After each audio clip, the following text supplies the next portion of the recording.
Well, good morning, everyone. Thank you for joining. This is day 2 of a 3-day webinar series of getting the most out of the CoPilot and Hub. My name is Cody Henson. I'll be walking us through some screens on the CoPilot, and we have Rich Burfield, a senior consultant trainer, who's going to help with the presentation and field some questions for us. And Rich has a follow-up from a question that we wanted to get a little bit more clarity on regarding the sequence triggers and what you can see down there. So I'll give it to Rich to answer that question. Okay, good morning, everybody. Hope everybody's enjoying their hump day. Anyway, yesterday there was a question about the triggers and the OR2. We did answer it that you could see the V to P, but there was also the question about valve gates. And the answer is yes. It will have to be assigned to the trigger. So you will be able to see when they're on and when they're off. And you can also go to the card on those menu pages like Cody showed yesterday, the cards. You can also hit that card and you can see when they're triggering on and off as well. So I hope that answers the question of yesterday. I can't remember who asked that. I think it was Bob, but I'm not sure. It was either Bob or Logan that asked that. Okay. Thank you very much for the clarity on that. And as this is a webinar series, the best way to interact, which we promote and encourage, is to use the chat function. If you have a question or comment and you log it in there, we'll keep an eye out for those, and feel free to ask along the way, and we're happy to stop and answer any questions that we can. And if we can't answer them to our satisfaction, we'll seek additional clarity to make sure we provide the best answer. So day 2 webinar series, we're going to be focusing on templates. We're going to look at templates as a whole. Why should we even make them or attempt to utilize them? Things that we can do to help ensure that our templates are matching our current process.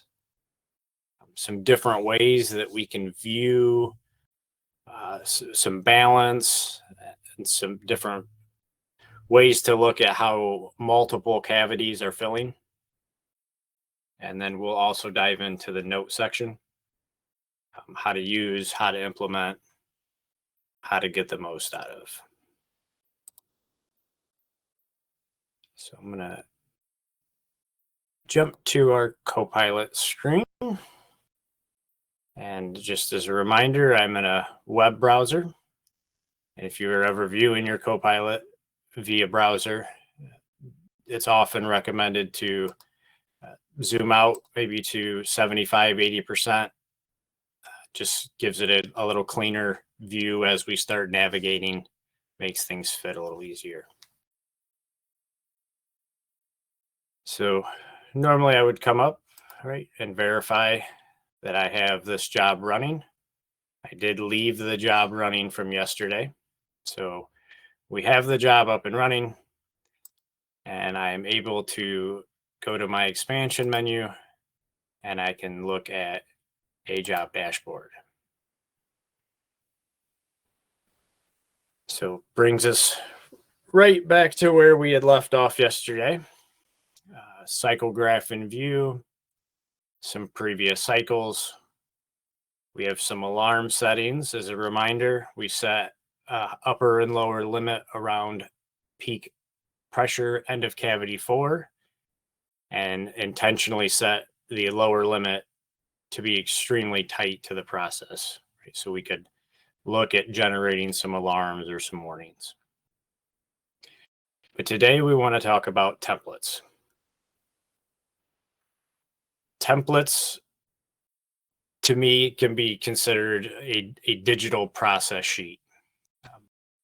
It's a map of the process to recreate the same part over and over again. just a more visual process sheet instead of having just numbers.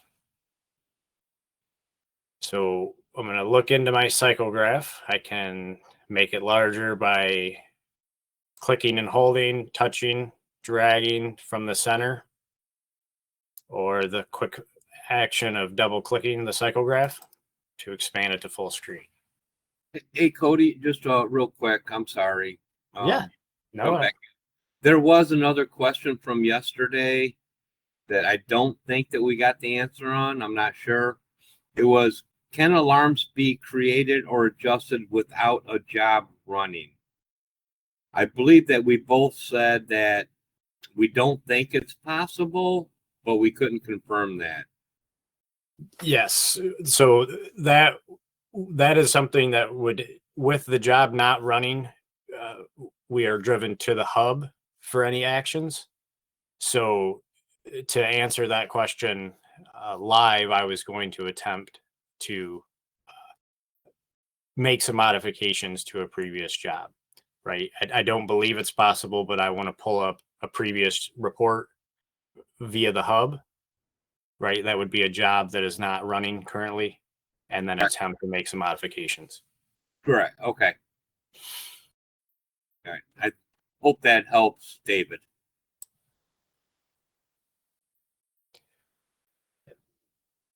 So looking at our cycle graphs, and thank you, Rich. I greatly appreciate you fielding the questions, and you are never, ever interrupting. Looking at our cycle graph, just to revisit, we have a couple things that we can expand. If I start on the right, I can pull out my quick actions to determine my fill volume, very important on a D3 process, or I can show overlays. Down at the bottom, I can pull the tab up to display machine sequences. And as Rich answered the question this morning for valve gates, you can view the OR2 triggers here once they've been assigned to gate valves. Pulling that back down to select a curve or to adjust the time range because I'm using a mouse. We have to expand the curves panel. And the last button that I did not discuss yesterday is the 3-dot menu on the curves.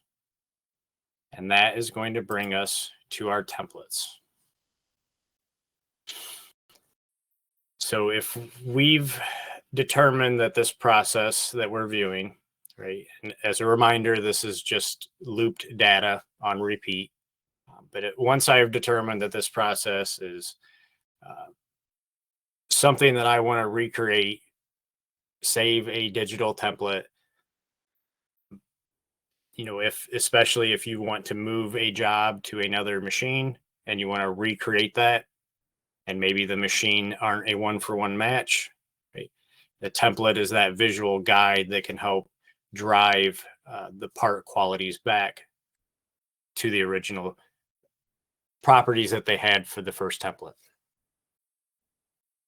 So getting to the template menu is our 3-dot icon. And from here, I can create a new template. That brings us over to the create a new template icon. It has the last cycle that was recorded is what we're going to save the template as. And the date, we need to have a name for this template.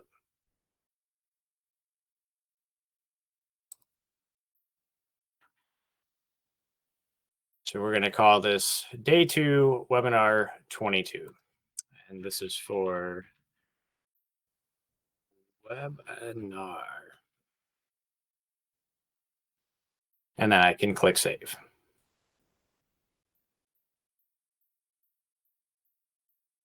So what I've done is saved a template. If I go back and to the 3-dot menu, right? My cycle graph looks just like it did because all I've done is saved a template. The use of the template comes in when we return to the template menu, select that template, and it is black indicating it is selected, and then we must load that template. So now what we will see, and it'll be a little easier to see it once the cycle restarts, is we have a dotted line that is overlaid on top of our cycle graph that represents our template. And then in real time, we are currently writing the values for the current cycle. Hey, Cody, real quick. Yeah.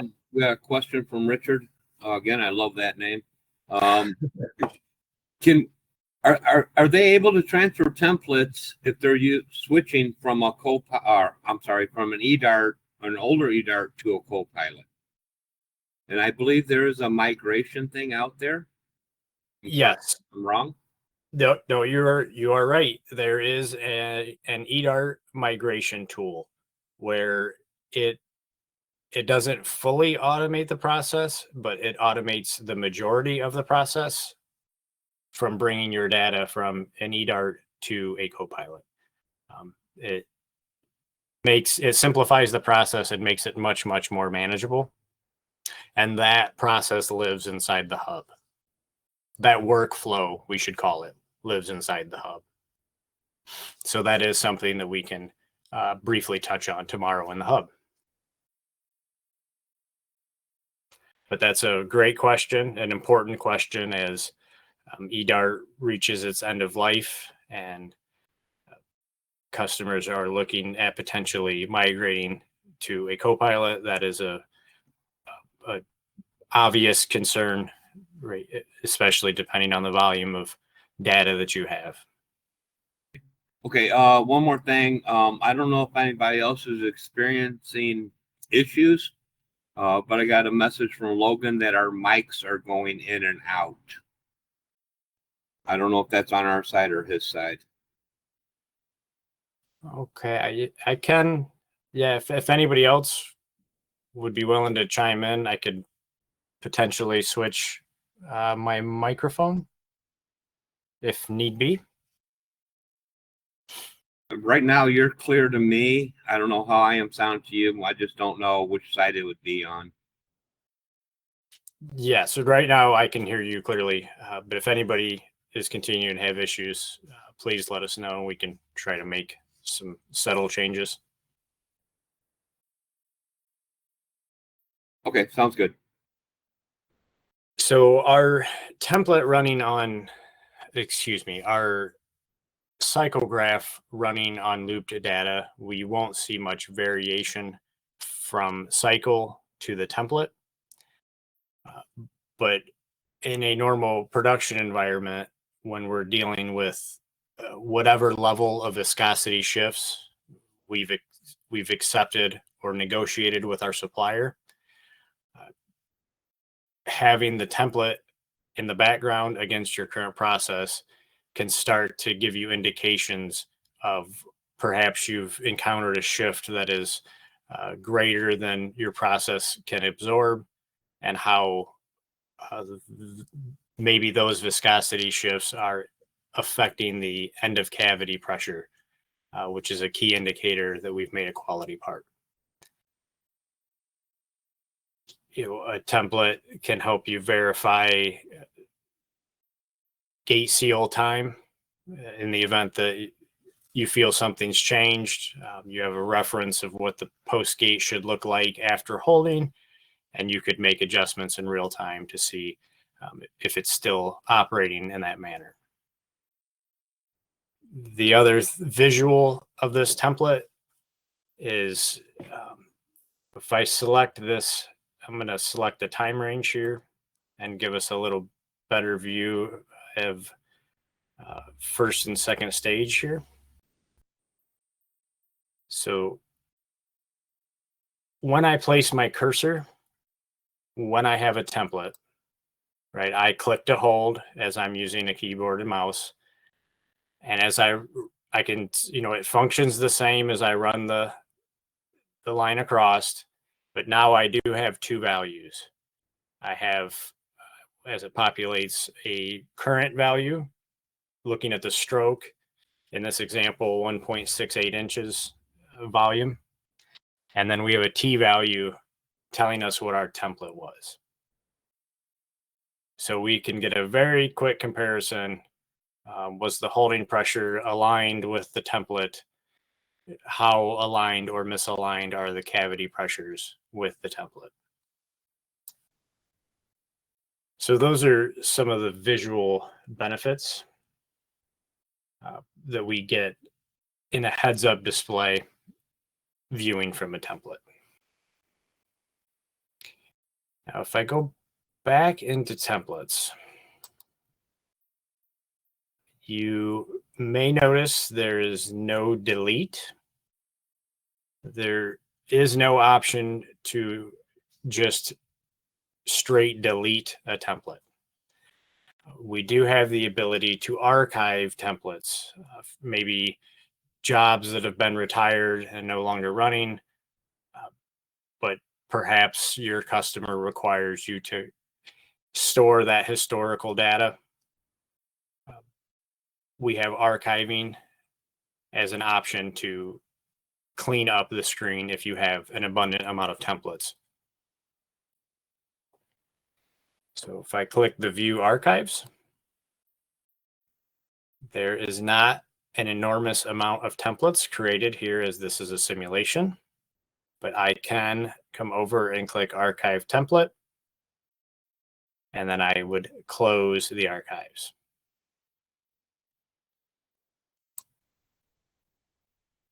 So right now, this template is activated. So I'm going to unselect it to unload the template. That brings me back to my cycle graph. I'm going to return to my template screen, view archives, and now I have the option to archive it.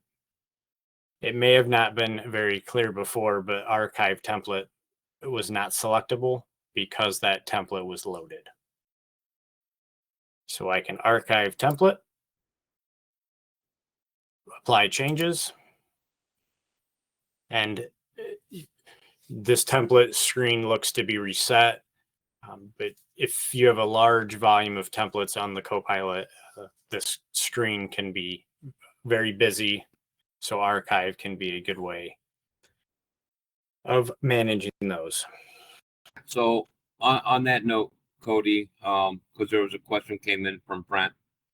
Each template is saved specific to the job, correct?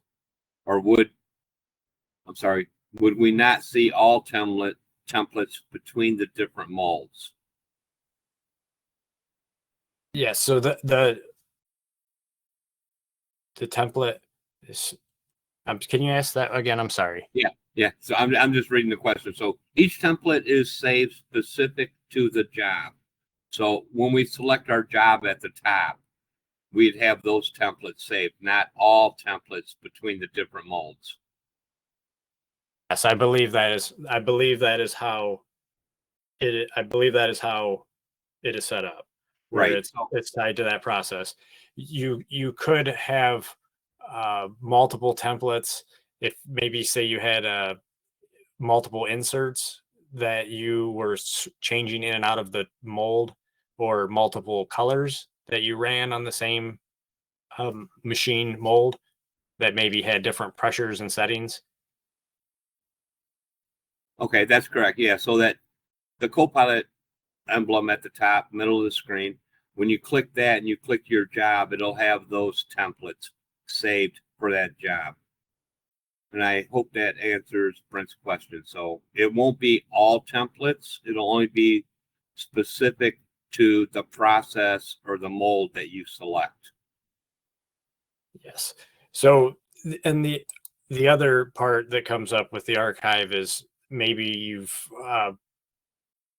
made some changes, you've made some process improvements, and you want to resave a template, and then the question comes, well, how do I delete the old template, right? And that's where the archives really come up. There's no way to quote unquote just click delete and get rid of it, but we can archive it so it's in the background.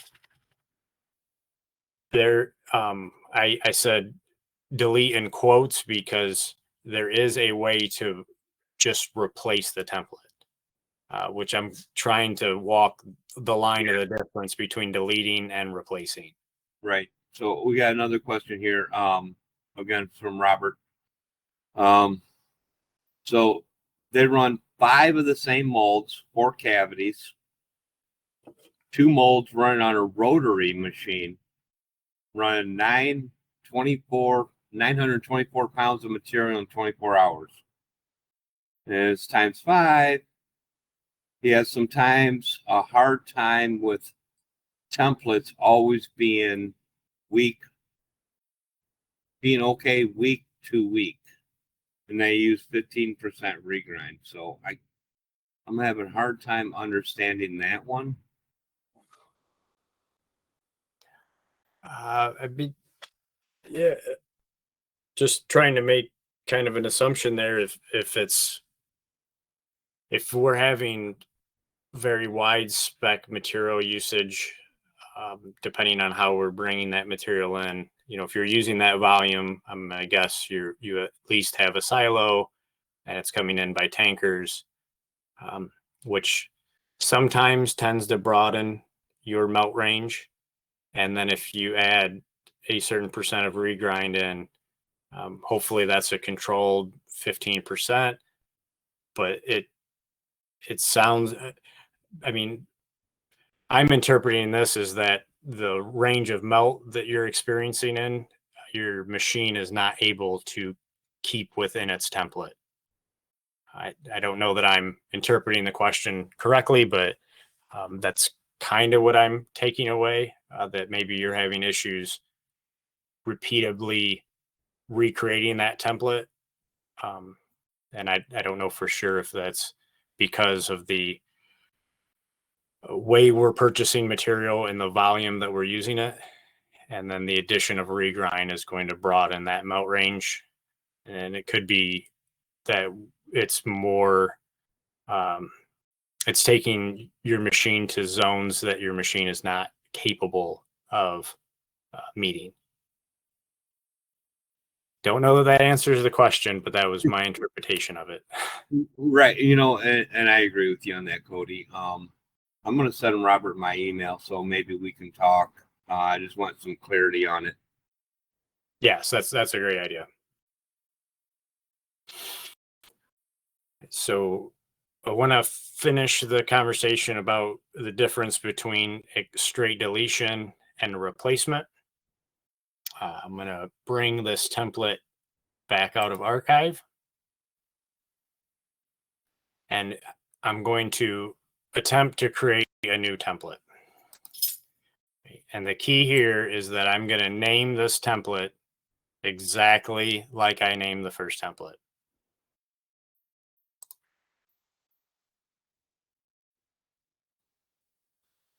I won't leave a note in here. So when I go to save it, because I named it exactly the same name, and whether it's all caps, it's not case specific, but because I saved it with the identical name, I now have this warning that comes up. This has a cycle template with the name already exists. Do I want to overwrite it?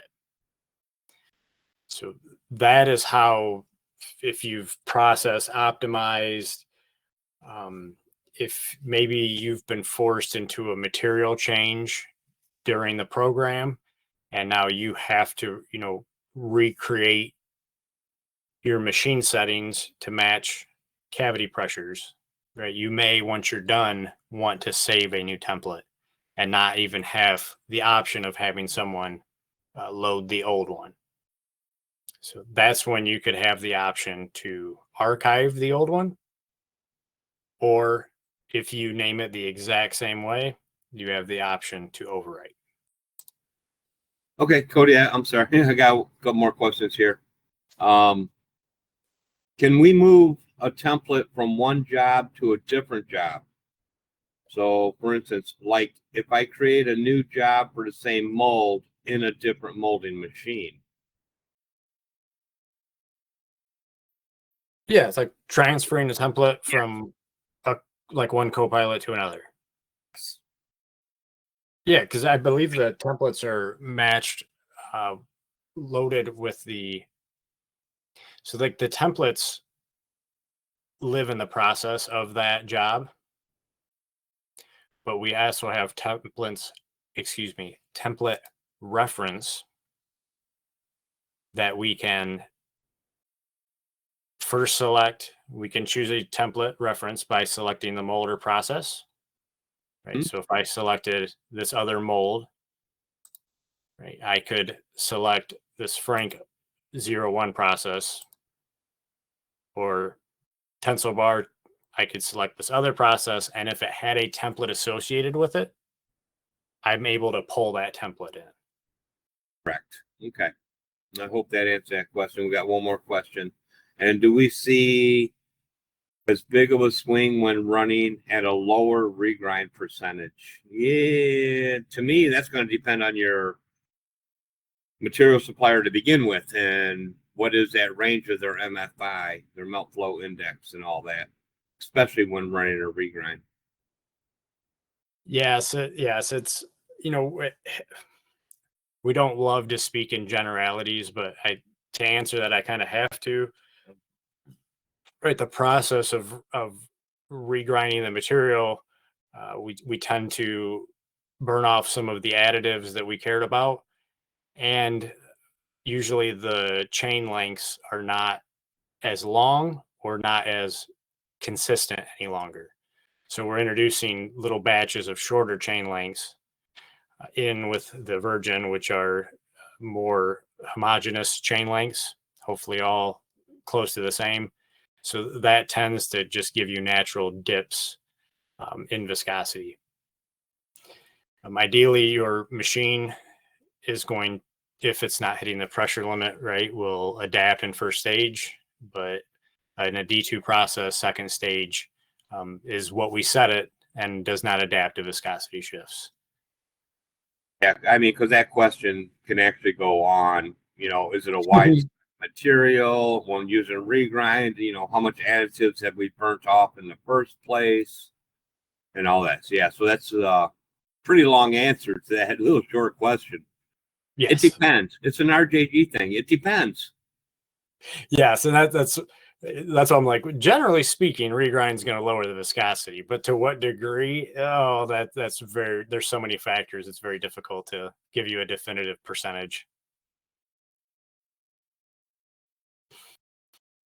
So that was we were talking about template references, right? If we want to pull a template over, right, we moved a mold to a machine it hasn't ran in. Or another good example of this might be if you have what in automotive we refer to as capacity molds. Some people call them sister molds. So, we may have an A, B, and a C mold that all make the same part. They don't all arrive at my plant at the same time. So once I've made a process on one machine, that's a useful tool to pull that template to the other machine it's going to run in and try to duplicate and make that same part. So, all right, Cody, I got another question for you. Yep. And I just replied to Jonathan as well. Jonathan's asking, can he upload a template saved on a press in a different location with a different hub? Or do I have to do through the hub? So my thing is your template, you can download it to a thumb drive on the back of the CoPilot, or you can upload it and then send it to the new place. Correct me if I'm wrong on saying that. So I am not familiar with doing just a template through the thumb drive. I'm just not familiar with that process. The one process I'm more familiar with is the hub to hub transfer. Okay. Sounds good, but yeah, short answer, yeah, you can download it and then upload it to the new place. Like we do, like we do a tool maker, like we do a tool makers and all that.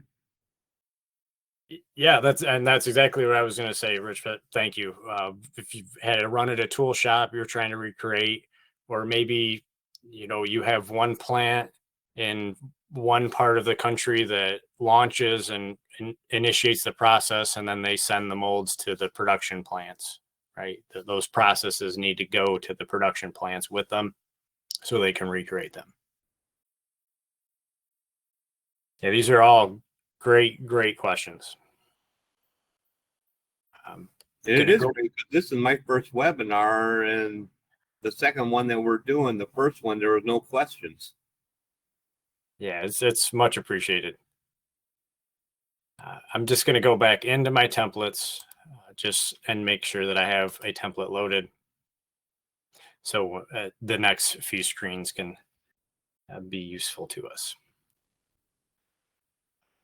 Just backing out of the cycle graph. So I go back to my quadrant view. If I look at my previous cycle value, right, these are the pages that we went through on day one, but I want to briefly revisit them because now that we have a template loaded, they provide additional useful information. So looking at the previous cycle values, expanding that with a double click, I can now, because I have a template loaded, get a quick heads up view of not only what the previous cycle was, how close it was to my template, and what percentage difference those specific either machine variables or machine independent variables are to my template. So the previous cycle values, the previous cycle value card begins to have even more value once you have a template loaded. So double clicking just to bring that back. So I'm going to just go to my alarm card and I'm going to select which card I have here. And because we're talking about templates, let's load the template match card.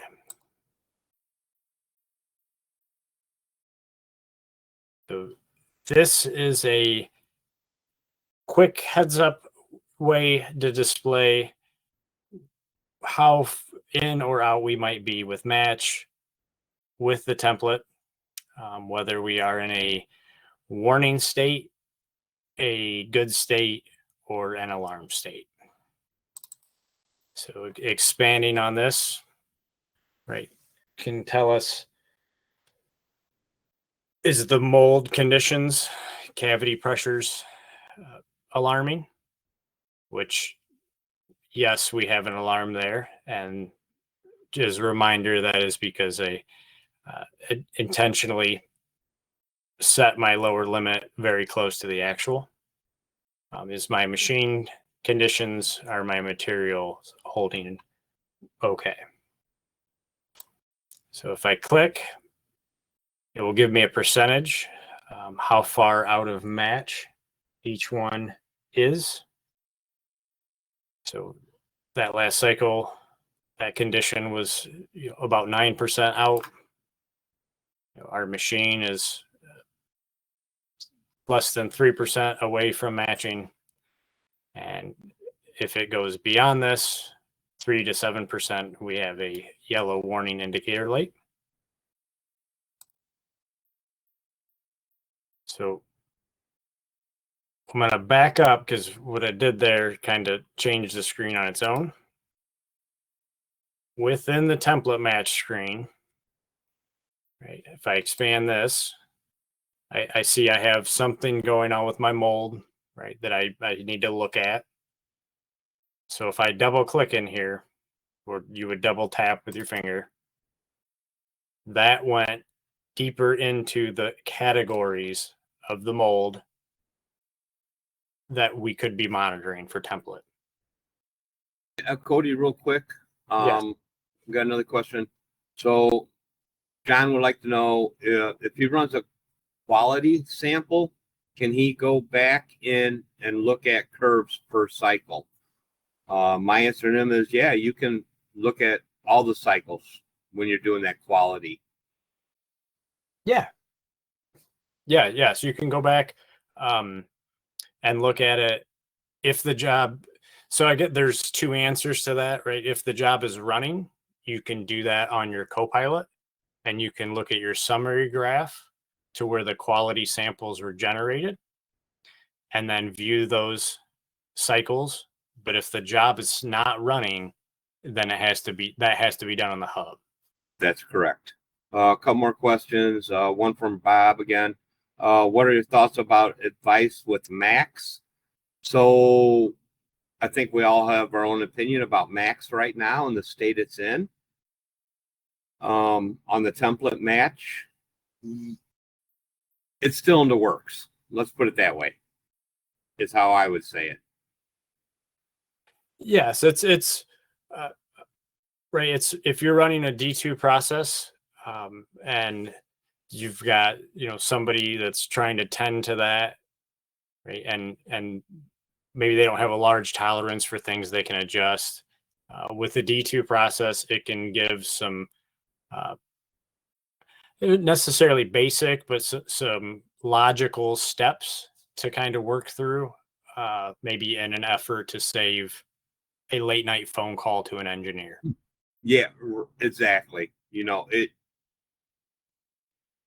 don't know how to say this. We all have our personal opinions on Max right now. I mean, it's good. It's making headway. I don't know. Just maybe not all the way there yet, but it's getting there. And then another question is, I think you were just talking about this, Cody. What values is the material matching referring to? All right, let's go and take a look. You got it. So one of the things that's unique here is that this screen has generated this kind of back arrow. So let's utilize that and back up. And that's the 4 cavities that we have options because I clicked on mold. Let's go click on material. And it is measuring the effective viscosity. So it's taking the calculations, based on your fill time and pressure at transfer, and looking at a template value, and then measuring the percentage change off of that template value as far as pressure at transfer.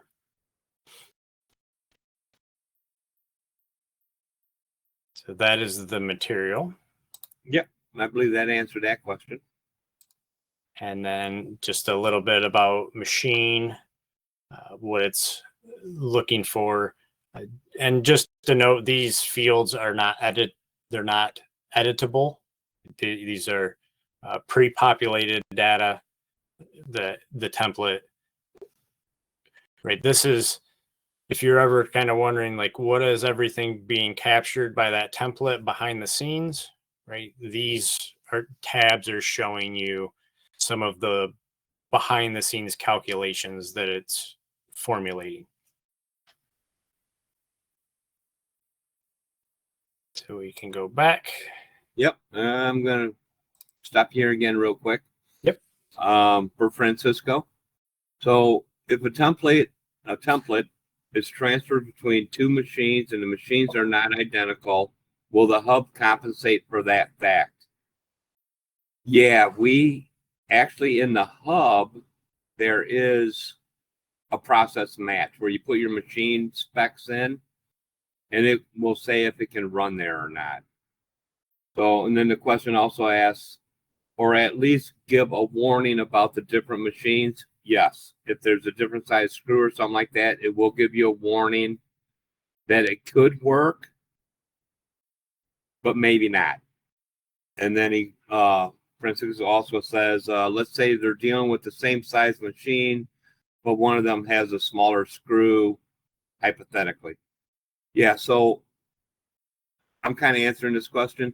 Yeah, so in the hub, you can put all your machine data and then transfer a mold from one machine to another, and it will tell you if it's a good fit.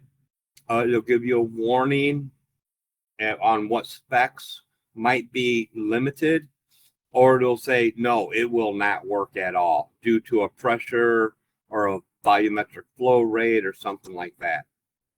And I hope that answers your question. Yes, perfect. Thank you. All right. So that was a little bit about template match. I'm going to change the previous cycle card to the what we refer to as a balance viewer. So expanding this. This is something else that we can look at with templates and with alarm limits. So right now we have both templates and alarm limits showing. The templates are our dotted lines. And we had originally only set an alarm limit around cavity 4. So cavity 4 is the only one that has an upper and lower limit. And cavity 4, lower limit intentionally set very, very close. One, to intentionally generate some alarms and warnings, but also just as a good reminder, best practice to find your lower limit for cavity pressure requires that trial of running multiple pressures and making sure that your system will detect, an unfavorable condition prior to a full short shot. We don't want to send a sink, let alone a full short shot. So balance viewer is a quick heads up way if we're dealing with a hot runner tool, gate valves, you could make process changes and just monitor this to try to have some sort of balance goal in mind, or to see how your changes, maybe at least just to verify how your changes are or are not affecting the cavity balance. So a way to see that balance in real time without the challenge of weighing sometimes very, very small parts.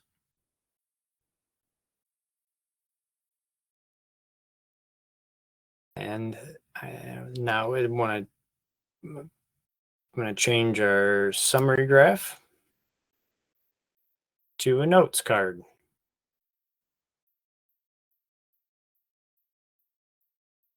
So as you may be able to see, there is a note that was created a little while ago. If I double click this note, right, it is just tells me it's a general note. It says, thank you for joining the webinar. Just an idea or a way to show how a note has been generated. Double clicked it to, went back to the quad view. This note has a cycle time associated with it, cycle index, and a time that it was created. So if I go back to my summary graph,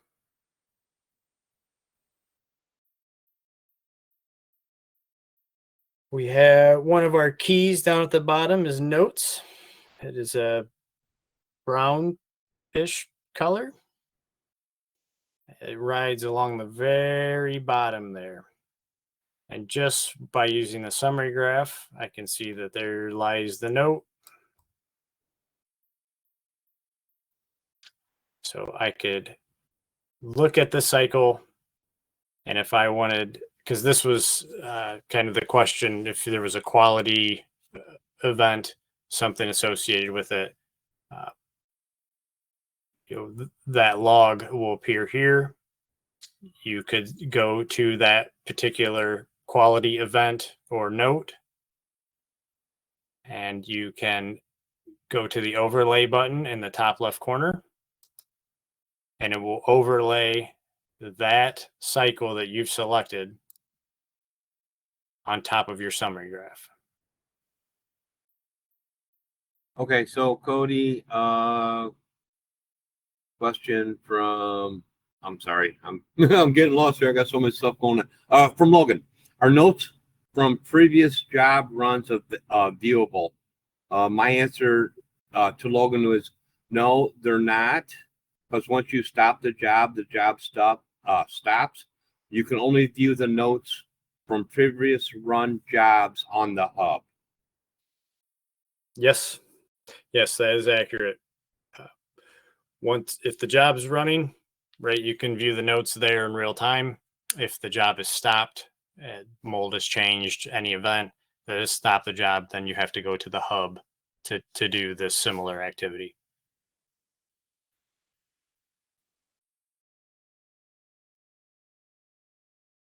Once I have this, it can start to get noisy, right? But just to show I have an additional value here, I have my current value. If I focus on stroke, and then I have the O value that's overlaid from my summary graph. And I also have a template loaded, so I have a T value also. But a way to get back in and look at the notes. Now, if I want to make a new note, right, with the job running, I'll select a new note from the note card, and I can have it, by default, it associates the note with that last cycle that occurred, but you could select a cycle and then choose which cycle you wanted that note associated with. Need to enter some name details in here. You can select what type of note you want it to be. If it's a general note, you just type in the information that you're wishing to convey. If it is a control change, that tries to associate it with a change control number. So if you're logging jobs in with tickets for production, maybe you're using some control number system to log those. You can have that option. Or similar to a process change log, that are often at machines. That's really where the value of this comes from, is trying to have a digital change log of what occurred and why it may have occurred. Process change reason, and then you can select what issue you are trying to work through. Right, so we could say we had a burn, and let's say we cleaned the fence at at a round noon. You just say you put tape around the vents. All right, I'm sorry. Good. No, and it's not necessarily process change, right? But that way, if someone has an issue with burns, right, then maybe they're a little newer, they can look and say, okay, this person cleaned the vents, right, and maybe that helped. So use notes as often as you can. I would recommend leaving yourself, breadcrumbs and information trying to not remember everything can be helpful. And I do want to mention, if we go back to a more traditional view, this expansion menu up here in the top left corner, you also have the option of getting to a no entry here. It takes you to a similar screen. The only difference here is you don't have the option to select a different cycle. This will only attach the note to that current cycle.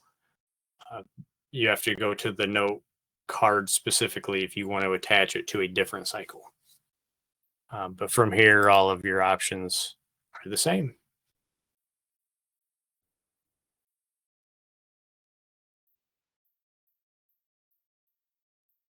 So, Rich, I think that about concludes everything we were looking to share today.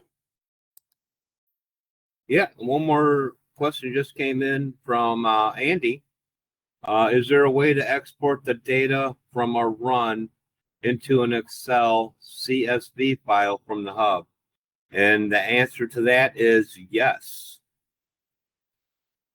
Yes, there is. You can export it into a zip or to a CSV. Because on the back of the, let's see, on the back of the CoPilot, there's going to be two USB ports. One of them says hubs, and you can download it right to the USB drive. And then put it into your computer and export it into an Excel file.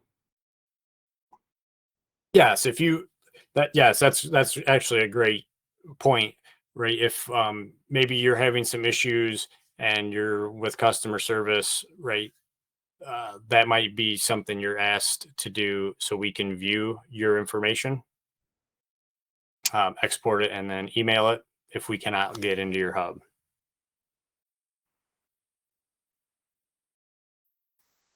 Great, thank you. Yep, I hope that answered Andy's question.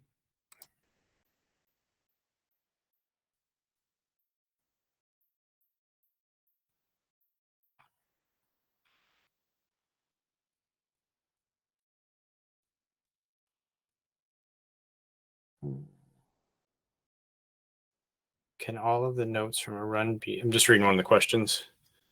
Can all of the notes from a run be compiled into a report on the hub? I don't know for certain, but that's something that we can try when we get into the hub tomorrow.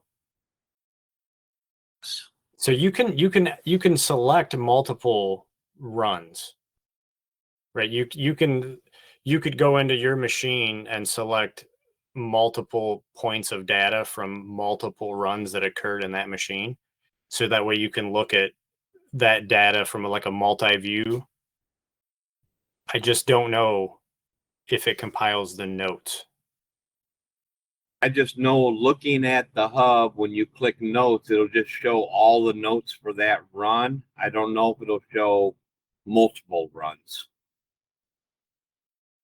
But we'll try that also tomorrow. Sounds good.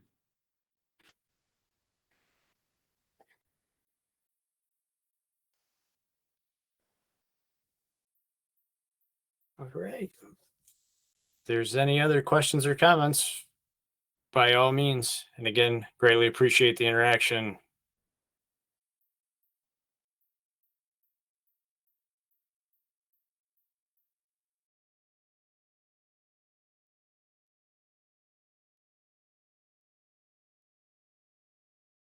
Well, we hope that you can join us tomorrow for day 3, where we dive into the hub and try some different things out, see what results we get.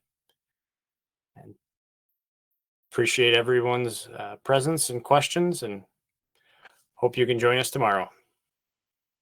All right, sounds good. I will see everybody tomorrow as well.